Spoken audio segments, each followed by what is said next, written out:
Saudi আরব, পাকিস্তান এবং তুরস্কের মধ্যে আজকে গুরুত্বপূর্ণ একটি সামরিক বা প্রতিরক্ষা চুক্তি হচ্ছে। এই চুক্তি মধ্যপ্রাচ্যে কী ধরনের প্রভাব ফেলবে, আঞ্চলিক ভূ রাজনীতি ও কৌশলগত সমীকরণে কী প্রভাব ফেলবে, বিশ্ব রাজনীতিতে কী প্রভাব ফেলবে, দক্ষিণ এবং দক্ষিণ পূর্ব এশিয়ায় কী প্রভাব ফেলবে, বিশেষ করে ইরানের সাথে তুরস্কের, সৌদি আরবের এবং পাকিস্তানের কোন ধরনের প্রভাব পড়বে, এই বিষয়গুলোই সবচেয়ে বেশি আলোচিত হচ্ছে বা বেশি আলোচনা হওয়ার কথা। আরও বড় পরিসরে দেখতে হলে এই যে জোট হতে যাচ্ছে, এই যে চুক্তি হবে, সেই চুক্তির প্রেক্ষাপটে এই জোট কি মধ্যপ্রাচ্যে যে ইসরায়েল অনেক বড় সংকট তৈরি করেছে তাদের ব্যাপারে এই জোট বিশেষ কোনো ভূমিকা নেবে কিনা, এরকম নানা প্রশ্ন আছে। এই প্রশ্নগুলো নিয়েই এখনকার আলোচনা। আশা করি আপনারা শেষ পর্যন্ত সঙ্গে থাকবেন, আর ভিডিও ভালো লাগলে লাইক, কমেন্ট, শেয়ার করবেন এবং চ্যানেলটি সাবস্ক্রাইব করে সাথেই থাকবেন। দর্শক, চলুন মূল আলোচনায় চলে যাই। আলোচনার শুরুটা এরকম: সৌদি আরব, তুরস্ক এবং পাকিস্তান এই যে ত্রিপক্ষীয় সামরিক চুক্তি বা প্রতিরক্ষা চুক্তি যাই বলি করতে যাচ্ছে, আসলে তার লক্ষ্যটা কি? এটা কিন্তু সবচেয়ে গুরুত্বপূর্ণ প্রশ্ন। অর্থাৎ এই জোট কার বিরুদ্ধে যুদ্ধ করবে বা কাদের থেকে তারা নিরাপত্তা চায়, বা এখানে এমন একটা চুক্তি হবে, এমন একটা ক্লজ থাকবে, যতদূর খবর পাওয়া যাচ্ছে, যে এক দেশের উপর হামলা হলে বাকি দুই দেশ ধরে নেবে তাদের উপর হামলা, অর্থাৎ অনেকটা নেটো জোটের আদলে, এবং অটোমেটিক্যালি তিন দেশ ওই দেশের বিরুদ্ধে যুদ্ধ শুরু করবে। ব্যাপারটা যদি তাই হয়, তাহলে এখানে কে কাকে হামলা করবে এবং কার থেকে কে নিরাপত্তা চায়? সৌদি আরবের সাথে দশকের পর দশক ইরানের একটা টানাপোড়েন আছে, এবং সৌদি আরবকে বোঝানো হয়েছিল যে ইরান তোমার নিরাপত্তার জন্য হুমকি, অতএব আমেরিকাকে জায়গা দিয়েছে এবং আমেরিকা চেয়েছে যে ইরান হচ্ছে তোমার হুমকি, ইরান থেকে বাঁচতে হলে তোমরা তো পারবা না, আমরা নিরাপত্তা দিচ্ছি, আমাদেরকে জায়গা দাও। ইরাকে 1991 সালে যে যুদ্ধটা হয়েছিল, প্রথম উপসাগরীয় যুদ্ধ, অপারেশন ডেজার্ট স্টর্ম, এই যুদ্ধের আগে অত্যন্ত দুঃখজনক কিছু ঘটনা ছিল। যে ইরাককে দিয়ে ইরান আক্রমণ করে 8টা বছর ভ্রাতৃঘাতী যুদ্ধ করেছিল, লাখ লাখ মানুষ মরেছে, এবং সেইটার ইন্ধনদাতা ছিল প্রধানত পশ্চিমা দেশগুলো। অ্যাকচুয়ালি বিপ্লবের পরপরই ইরানের পক্ষে কেউই ছিল না, তখন সবাই ইরাকের পক্ষে। সেই সাদ্দামকে পেলে পুষে মানুষ করে এত বড় করে এক পর্যায়ে তাকে দিয়ে কুয়েত দখল করানো হয়। তারপরে আবার কুয়েতকে, সৌদি আরবকে তার বিরুদ্ধে যুদ্ধ করার জন্য ব্যবস্থা করতে বলা হয়, এবং বলা হয় যে ইরাক সৌদি আরবও দখল করবে। এই মুহূর্তে যদি ইরাককে থামানো না হয়, তাহলে সৌদি আরব দখল করে নেবে। কুয়েত তো দখল করেছেই। তখন এই কুয়েত, সৌদি আরব, আরব দেশগুলো সবাই চিন্তা করে আমরা কি করব তাহলে? তখন আমেরিকা বলে জায়গা দাও, আমরা ব্যবস্থা করে দিচ্ছি। ব্যাস, মধ্যপ্রাচ্যে সৌদি আরবের ঘাঁটি হয়ে গেল। যুদ্ধ করে, কত কায়দায় কৌশলে কত কিছু করে সাদ্দামকে উৎখাত করে দিয়ে সেখানে নিজেরা মধ্যপ্রাচ্যে বিস্তীর্ণ ভূমিতে নিজেদের ঘাঁটি, নিজেদের সমস্ত প্রভাব প্রতিপত্তি বিস্তার করলো। তারা বলল কি, ইরান তোমাদের প্রচণ্ড রকমের শত্রু, ইরানের হাত থেকে বাঁচতে হলে আমরা লড়াই করব, আমাদের জায়গা দাও এবং সেইভাবে সাপোর্ট দাও। ঘাঁটি আমেরিকার সৈন্যরা থাকে, খায় দায়, পয়সা দেয় আরবরা। সেই সৌদি আরবকে বোঝানো হয়েছে ইরান তোমার অনেক বড় শত্রু, ইরান তোমাদের দেশ দখল করে নেবে, তোমাদের ধর্ম দখল করে নেবে, তোমাদের মক্কা মদিনা দখল করে নেবে, কত কিছু। ইরানকে বিরাট বড় শত্রু, শিয়া সুন্নির অ্যাঙ্গেল থেকে অনেক বড় শত্রু হিসেবে দেখানো হয়েছে। প্রত্যেকটা আরব দেশকেই সেইভাবে দেখানো হয়েছে, এবং সেইভাবে এখনো শত্রু ভাবে তারা। যদিও এই যুদ্ধের সময় এই সমস্ত দেশ সরাসরি ইরানের বিরুদ্ধে এখন লাগাতার যুদ্ধ করেন, ভেতরে ভেতরে কি কি করেছে সেটা তো আমরা কম বেশি খবর পাচ্ছি। কুয়েত, বাহরাইন, সংযুক্ত আরব আমিরাত, এরা আমেরিকা ইসরায়েলের সাথে মিলে ইরানের উপর হামলা চালিয়েছে। সৌদি আরব করেছে কি করেনি এখনো পরিষ্কার না। তো আমেরিকা যে পরিস্থিতি, তাতে যুদ্ধে তারা হেরে যাবে এবং তারা এখান থেকে চলে যেতে বাধ্য হবে, যা পরিস্থিতি মনে হচ্ছে। তাহলে সৌদি আরবের নিরাপত্তার হবেটা কি? এই ভয় থেকে তারা এখন পাকিস্তান আর তুরস্কের সাথে চুক্তি করে নিজেরা বাঁচার চেষ্টা করছে। তাহলে কি দাঁড়ালো? তাহলে ইরানকেই তারা প্রধান শত্রু হিসেবে দেখলো। কিন্তু ফ্যাক্ট হচ্ছে ইরান সৌদি আরবকে হামলা করবে না। সৌদি আরবকে হামলা করবে না ইরান। যদি সৌদি আরবকে হামলা না করে, তাহলে তুরস্কের সাথে আর পাকিস্তানের সাথে তো ইরানের যুদ্ধ করার প্রশ্ন আসছে না। সৌদি আরব ভেতর থেকেই পরিবর্তন, যদি কিছু হয় তো ভেতর থেকেই হবে, ইরানের কিছু করতে হবে না যুদ্ধ করে। এবং এই যে ইসরায়েলের সাথে গাজার যুদ্ধ, লেবাননের যুদ্ধ, ইরানের যুদ্ধ, আমেরিকা ইসরায়েলের সাথে ইরানের যুদ্ধ, এর সাথে ইয়েমেন, ইরাক, লেবাননের যোদ্ধারা এরা যে জড়িত হয়ে গেল, এই যে গত 2-3 বছর 4 বছর ধরে মধ্যপ্রাচ্যে যে সমস্ত কাহিনী ঘটছে, যুদ্ধ, সংঘাত, সংঘর্ষ, যে সমস্ত আগ্রাসন, হামলা, পাল্টা হামলা, এই সমস্ত ঘটনায় মানুষের মনোজগৎ পাল্টে গেছে এবং সাধারণ মানুষ বুঝে ফেলেছে কে মুসলমানের পক্ষে, কে ন্যায়ের পক্ষে, কে সত্যের পক্ষে, কে ইসলামের পক্ষে, আর কে এগুলোর বিপক্ষে, কারা এর বিরুদ্ধে। এগুলো মানুষের কাছে পরিষ্কার। যখন আমেরিকায় এই অঞ্চল থেকে চলে যাবে, যদি চলে যায়, তাহলে আলটিমেটলি ভেতর থেকে মানুষ জেগে উঠবে বলে মনে করা হচ্ছে। এটা বিরাট একটা আশঙ্কা আছে সৌদি আরবের ভেতরে এবং অন্য দেশগুলোর ভেতরেও। সেই জায়গায় সেই পরিবর্তনের জন্য ইরানকে হয়তো যুদ্ধ করা লাগবে না, অটোমেটিক পরিবর্তন হয়ে যাবে। যারা জনগণের পালস বুঝে পরিবর্তনটা না করবে তারা পস্তাবে, আর যারা পালস বুঝে কাজ করবে তারা পস্তাবে না। এই না পস্তানোর খাতায় থাকবে কাতার এবং ওমান আপাতত। বাকিদের সংকট আছে যদি তারা যেভাবে চলছে এইভাবে চলে। যাই হোক, তো তাহলে ইরানকে আপাতত শত্রু হিসেবে বা থ্রেট হিসেবে মনে করে তুরস্ক এবং পাকিস্তানকে ডাকছে সৌদি আরব যে আমরা আসো, একসাথে মিলে একটা চুক্তি করি, যে চুক্তির মূল গল্প হবে কি, আমার উপর হামলা করলে তোমরা দুজন যুদ্ধে জড়িয়ে যাবে। তুরস্ক এবং পাকিস্তানের সাথে ইরানের কোনো সংঘাত সংঘর্ষ আপাতত নেই, অতএব এই দুই দেশের সাথে ইরানের যুদ্ধের প্রশ্ন আসছে না। সংকট যদি থাকে তাহলে সৌদি আরবের সাথে আছে। আমি আগেই বলেছি ইরান সৌদি আরবে সহজে হামলা করবে না, করার কথা না, হিসাব নিকাশে আসে না। তো তারপরেও সৌদি আরব ইরানকে থ্রেট ফিল করে যদি এই চুক্তি করে, তার মানে দাঁড়াচ্ছে কি, সৌদি আরব তুরস্ক এবং পাকিস্তানকে ধরে বাঁচার চেষ্টা করছে। খুব মোটা দাগে যদি বলি, যে আমেরিকা, ইসরায়েল বা পশ্চিমারা সৌদি আরবকে বাঁচাতে পারলো না বা নিরাপত্তা দিতে পারলো না, এই তুরস্ক আর পাকিস্তান কি পারবে? এটা কি বিশ্বাস করা যায়? যায় না।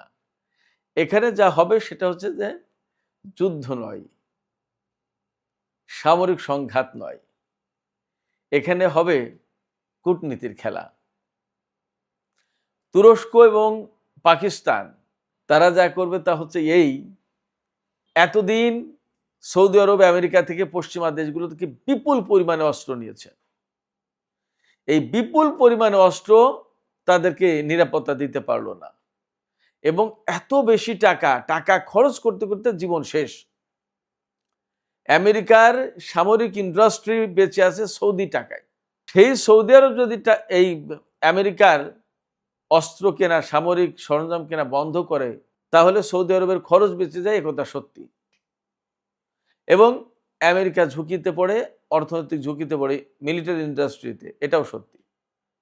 অ্যাট দ্য সেম টাইম তুরস্ক এবং পাকিস্তান বিপুল পরিমাণে অস্ত্র বিক্রি করার জায়গা খুঁজে পাবে যদি সৌদি আরবের সাথে তুরস্ক এবং পাকিস্তানের আজকে চুক্তি হয়ে যায়। আজকে হওয়ার কথা এবং হবে। এরদোগান অলরেডি রওনা দিয়েছে, পৌঁছে গেছে। গতকালকেই পাকিস্তানের প্রধানমন্ত্রী শেহবাজ শরীফ, সেনাপ্রধান ফিল্ড মার্শাল আসিম মুনির, পররাষ্ট্রমন্ত্রী ইসাকদার, তথ্যমন্ত্রী থেকে শুরু করে আরো অনেক মন্ত্রী গেছে। তার মানে অতিশয় হাই লেভেলের মিটিং এবং গুরুত্বপূর্ণ চুক্তি হতে যাচ্ছে। এই চুক্তির নাম দেওয়া হয়েছে মক্কা চুক্তি। তার মানে এই চুক্তির নামের সাথে ধর্মীয় একটা লেবাস, ধর্মীয় একটা লেভেল আছে, এবং এই ধর্মীয় লেভেলটার মানে হচ্ছে ওখানে শিয়া সুন্নির একটা বিষয় জড়িত থাকতে পারে। আমি সেদিকে যদি নাও যাই, তাহলেও এই কথা বলতে হবে যে যেহেতু এটা অত্যন্ত গুরুত্বপূর্ণ চুক্তি, সেই চুক্তি সৌদি আরবকে এক ধরনের ভয় থেকে বাঁচাবে যে আমার সাথে আমার দুই বন্ধু আছে। আর এটা হলো সৌদি আরবের দিকের কথা। আর তুরস্ক এবং পাকিস্তান বিপুল পরিমাণে অর্থ পাবে এবং বিপুল পরিমাণে অস্ত্র বিক্রি করতে পারবে।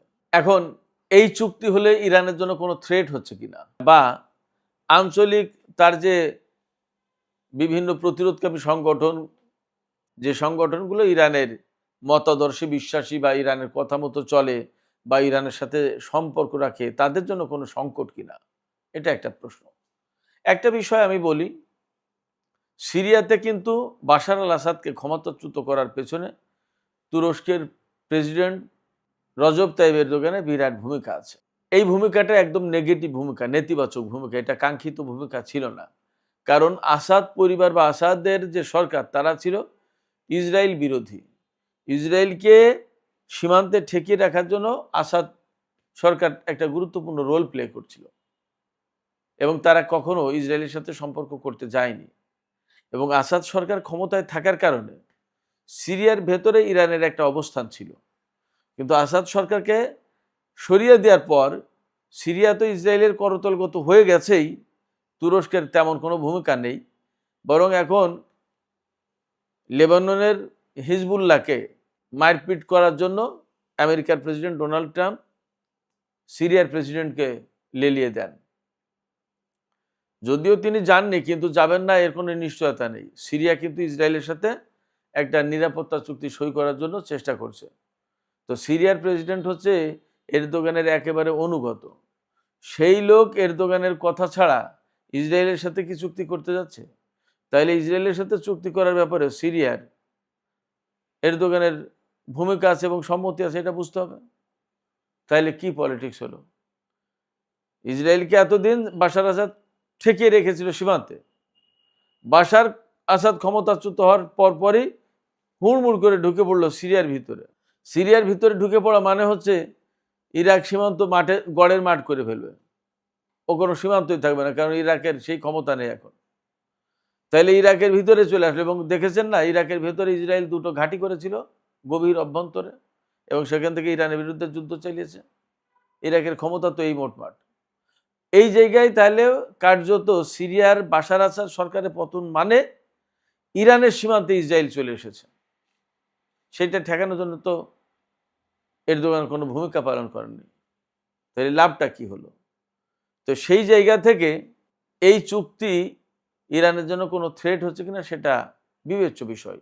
তবে আমি মনে করি যে ইরান যথেষ্ট কূটনীতিতে পারঙ্গম, তারা তুখোড়। তারা মনে হয় না যে তুরস্কের কারোর ভুলে বা কারোর ফাঁদে পা দিয়ে তুরস্কের সাথে যুদ্ধে জড়িয়ে যাবে, সংঘাতে জড়িয়ে যাবে ইরান। এটা করবে না।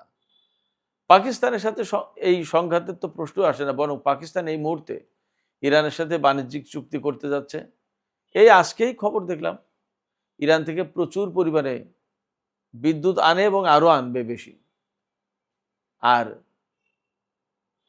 পাকিস্তানের প্রধানমন্ত্রী যে সৌদি আরব সফর গেছেন, এই সফরে সামরিক চুক্তির পাশাপাশি সৌদি আরব থেকে ফাইন্যান্সিয়াল হেল্প চান শাহবাজ শরীফ, এবং তার ব্যবস্থা হবে। তাইলে পাকিস্তান সৌদি আরবের সাথেও সম্পর্ক রক্ষা করছে, ইরানের সাথেও, এবং তার পেছনে কিন্তু চীন। আমি সবসময় পাকিস্তান নিয়ে কথা বলতে গেলেই চীনের প্রসঙ্গ আসবে। তো পাকিস্তান তুরস্ক যত যাই কিছু করুক মধ্যপ্রাচ্যে, চীনের সম্মতির বাইরে খুব একটা যাবে বলে মনে হয় না, অন্তত পাকিস্তান। যদি তাই হয়, তাহলে দাঁড়াচ্ছে এই অঞ্চলে এই জোট হয়তো একটা স্থিতিশীলতা প্রতিষ্ঠার চেষ্টা করবে, এবং স্থিতিশীলতা প্রতিষ্ঠার চেষ্টা করার অংশ হিসেবে যদি তারা এই চুক্তি করে থাকে, তাহলে অবধারিতভাবে আমেরিকাকে মধ্যপ্রাচ্য থেকে চলে যেতে হচ্ছে, বা আমেরিকা মধ্যপ্রাচ্য থেকে চলে যাবে। ইরান কিন্তু সবসময় বলে আসছে যে আমেরিকার উপস্থিতিটাই এই অঞ্চলে অস্থিতিশীলতা সৃষ্টির মূল কারণ। এবং যুদ্ধ করে তো আমেরিকা ইরানের সাথে পারছে না, এটা তো পরিষ্কার আমরা দেখতেই পাচ্ছি। তাহলে সৌদি আরবকে দিয়ে বা সবাই মিলে হয়তো এই মেসেজ আমেরিকাকে জানিয়েছে যে তোমাদের উপস্থিতির কারণে এই সংকট, তোমরা এখান থেকে যদি ঘাঁটি মাটি সরাও তাহলে এই সংকটগুলো থাকে না, অন্তত সৌদি আরব আছে। হয়তো সৌদি আরব আমেরিকাকে ঘাঁটি দিতে চাচ্ছেও না। তো ঘাঁটি যখন দিতে চাচ্ছে না আমেরিকাকে, আমেরিকার সেনারা সরে গেলেই ইরান ঢুকে পড়ে কিনা সৌদি আরবের ভিতরে, ইরাকের গেরিলারা ঢুকে পড়ে কিনা, ইয়েমেনিরা ঢুকে পড়ে কিনা, এই ভয় তো আছে। এই ভয় থেকে সেফটি পাওয়ার জন্য সৌদি আরব হয়তো তুরস্ক এবং পাকিস্তানের সাথে একটা চুক্তি করছে। হয়তো এই জায়গায় এই দুই দেশ ইরানকে বলবে যে আপনাদের এই রেজিস্ট্যান্স ফোর্সগুলোকে আপনারা একটু কন্ট্রোল করেন, এই অঞ্চলে আমরা সবাই শান্তিতে থাকি মিলেমিশে। তখন হয়তো ভিতরে ভিতরে ইরান, সৌদি আরব, তুরস্ক, পাকিস্তান সবার ভেতরে একটা আন্ডারস্ট্যান্ডিং হবে, একটা চুক্তি হবে, বা বৃহত্তর নিরাপত্তার সাথে হরমুজ প্রণালী থেকে শুরু করে আরও যত জায়গায় যেখানে যেখানে স্থিতিশীলতা প্রতিষ্ঠা করা দরকার, নিরাপত্তা প্রতিষ্ঠা করা দরকার, হয়তো সবাই করবে। সবাই সবার হয়তো এক ধরনের পার্টনার হয়েও যেতে পারে। এই চুক্তি আমি এতক্ষণ যা বললাম সেই রকম যদি থাকে তাহলে তো ভালো কথা। আর যদি তা না হয় তাহলে কিন্তু এর প্রভাব দক্ষিণ পূর্ব এশিয়ায় মারাত্মক পড়বে। তখন কিন্তু মধ্যপ্রাচ্যের ভারসাম্য পাল্টে যাবে এবং চীনের, ভারতের অনেকের স্বার্থ এখানে জড়িত থাকবে, জড়িয়ে যাবে।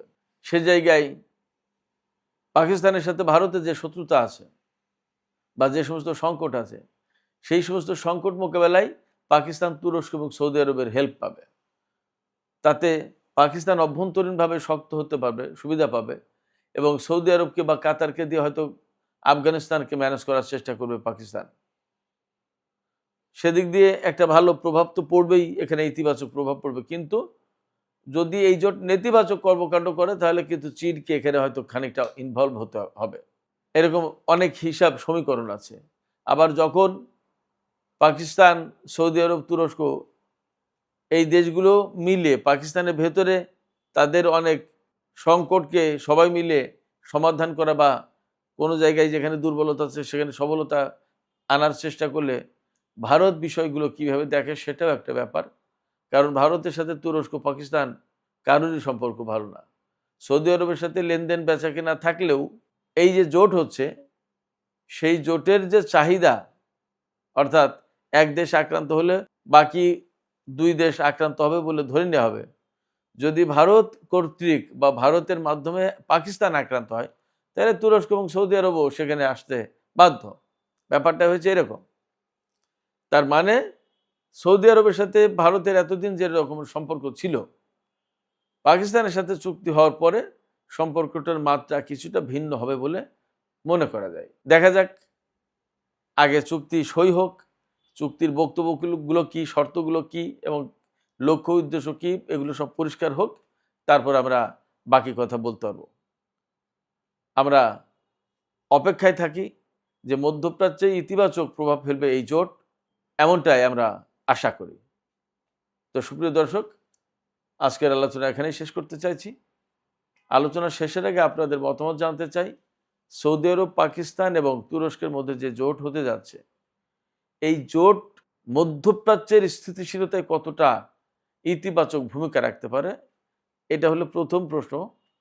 আর দ্বিতীয়ত, এই জোট দক্ষিণ পূর্ব এশিয়ায় কোনো প্রভাব ফেলবে কিনা, আপনাদের মতামতকে জানিয়ে কমেন্টে লিখতে পারেন।